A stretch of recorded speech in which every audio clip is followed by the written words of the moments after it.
Olá, querida pessoa. Pelo título já dá pra saber o que iremos discutir hoje.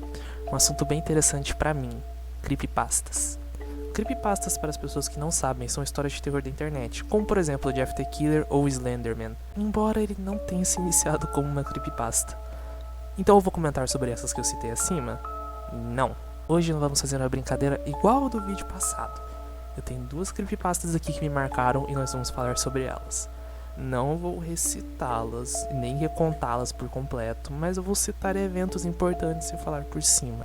Bom, vamos começar com a nossa primeira creepypasta, Dear Abby.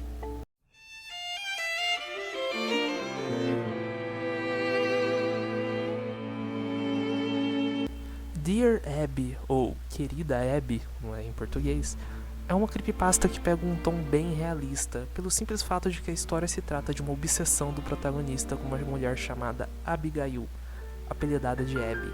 Essa creepypasta ficou na minha cabeça por ser algo que realmente pode acontecer, talvez não no nível do que eu irei contar, mas a parte da obsessão e do stalking é bem real. O primeiro contato dessa creepypasta foi literalmente eu jogando e do nada ela começou a tocar no meu YouTube. De primeiro os detalhes passaram voando pela minha cabeça, mas eu fiquei intrigado o suficiente com o que eu ouvi e prestei atenção.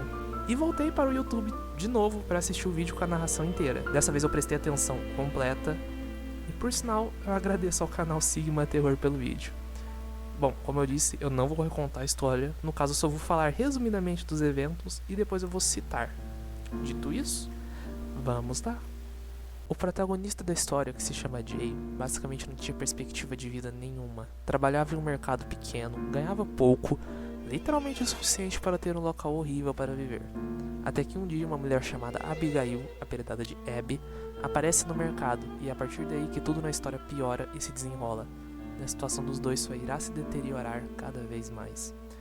Para ser sincero, eu não sabia como essa história terminaria. No começo era uma obsessão doentia, ao ponto de que o protagonista foi demitido do seu emprego por roubar uma fita de segurança, na qual ele utilizava simplesmente para ficar observando a Abby nas filmagens.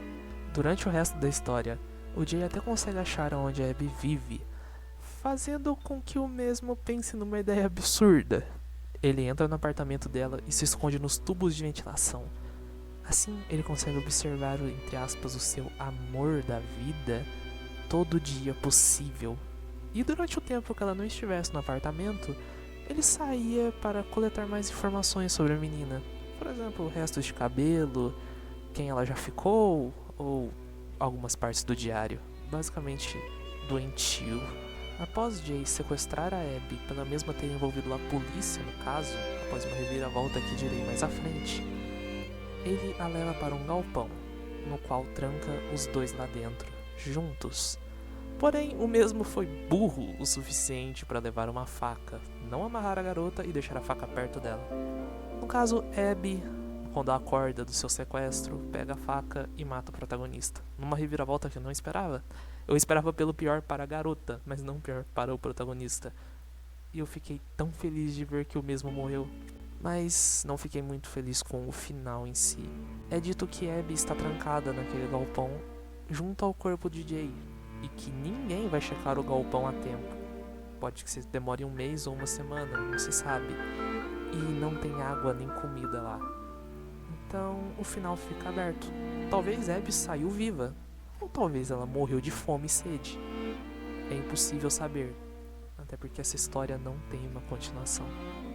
Dear Abby é uma história que me surpreendeu muito, pelo simples fato da forma que ela foi escrita. A história é narrada como se ela fosse escrita em cartas, que são reais no próprio universo. Tanto que o motivo da Abby ter chamado a polícia é por causa que ela descobriu todas as cartas que o protagonista escreveu. Todas as cartas que nós, como leitores, já tínhamos lido antes. E é claro, nós sabíamos o conteúdo das cartas, que era bem perturbador. E isso é o suficiente para deixar essa história num grau acima do que ela já era. Já que essa forma de escrita, em terceira pessoa, do próprio protagonista narrando os seus próprios eventos, é muito boa e deixa uma imersão muito grande. Essa história é bem divertida, eu recomendo ler, já que é bem fácil de achá-la em português pela internet, diferente da próxima que você tá na frente. E, como já dito anteriormente, O canal Sigma Terror fez até uma narração muito boa no YouTube. É bem antiga, mas ainda assim é muito boa. Recomendo lê-la e também recomendo escutá-la. Com tudo isso dito, vamos partir para um intermezzo. Opa, seja bem-vindo a Intermezzo. Não me pergunte por que eu chamei assim, eu também não saberia responder. Bom, aqui é simplesmente uma parte que eu falo mais livremente, não tem nenhum roteiro. Eu só queria dizer mesmo que eu sei que o vídeo anterior não explodiu, graças a Deus. Seria muito triste se ele explodisse logo no começo. Aquele vídeo tá uma bosta. Mas é que eu só queria dizer que os vídeos vão continuar do jeito que estão. Tá muito divertido de fazer eles, tipo, eu tô adorando escrever os roteiros e tudo mais. E eu tô melhorando cada vez mais. Como vocês podem ver, o áudio desse vídeo não tá tão ruim quanto o anterior. E vai ser bom isso. Eu também tô desenhando bastante. E o próximo vídeo provavelmente vai ser o primeiro de 4 partes. Que eu estou planejando fazer um, entre aspas, especial de um jogo. Eu vou falar de Salt and Sanctuary. E como ele é muito mais profundo do que apenas um Dark Souls 2D. Então vai ser muito divertido, por causa que eu gosto pra caralho daquele jogo. E, bom, vamos ver no que vai dar, né? Esse foi o intermezzo. Vamos para a próxima história, que é bem mais curtinha, porque eu não queria falar tanto daquela história.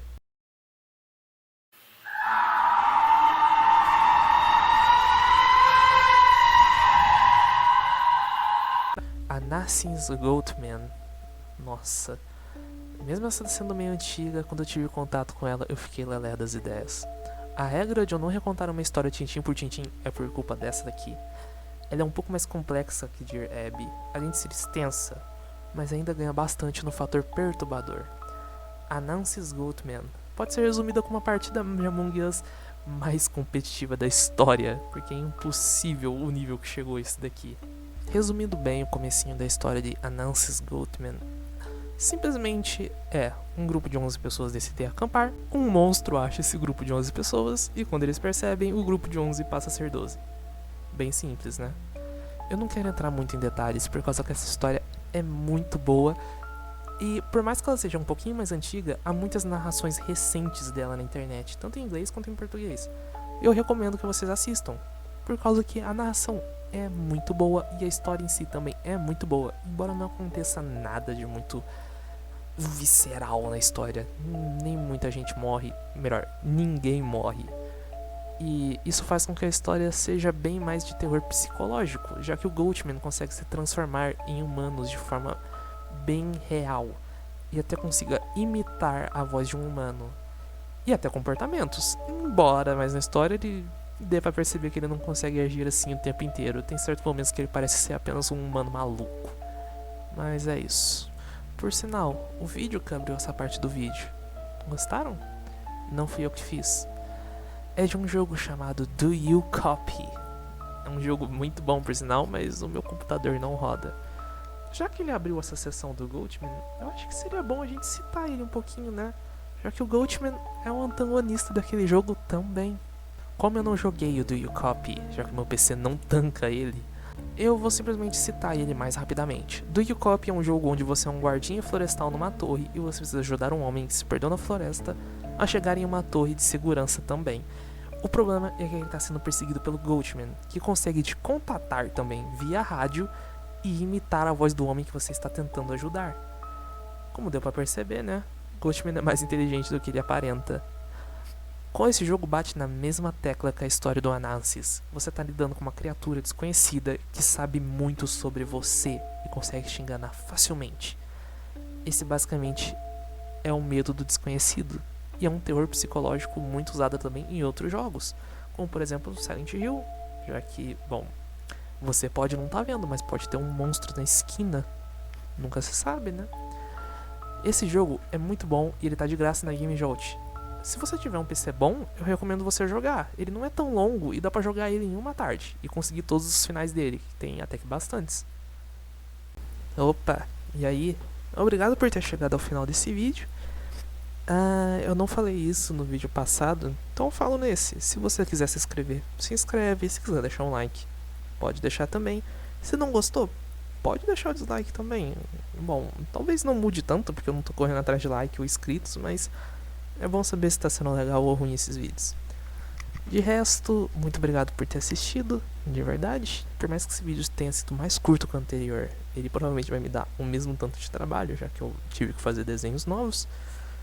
E fiquem ligados para a parte 1 do Salt and Sanctuary, que agora que eu foquei nele é o que eu vou fazer. Eu vou criar um personagem novo no jogo, vou começar a gravar e escrever tudo que eu sei sobre esse jogo na primeira parte. Eu basicamente vou fazer uma gameplay ou um walkthrough do jogo, contando sobre a história, os bosses, tudo que tem pra contar daquele jogo. E vai ser uma preparação pro Salt and Sacrifice, embora eu não goste tanto da sequência daquele jogo.